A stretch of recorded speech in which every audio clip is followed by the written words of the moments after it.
Hey guys, in this video, I'm going to show you how to download and install ITVX app on your iPad.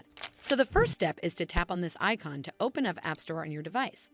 Step 2, tap on this search icon in the bottom right corner. And then type in ITVX app in the search bar at the top. And then tap on this search button in the bottom right corner. Step 3, over here on the next screen, you will see this download icon or the Get button right next to the ITVX app. Simply tap on it to install the app onto your device. Once the downloading has completed, you can simply open it up by tapping on this button right over here. Well, that's how you download and install ITVX app on your iPad.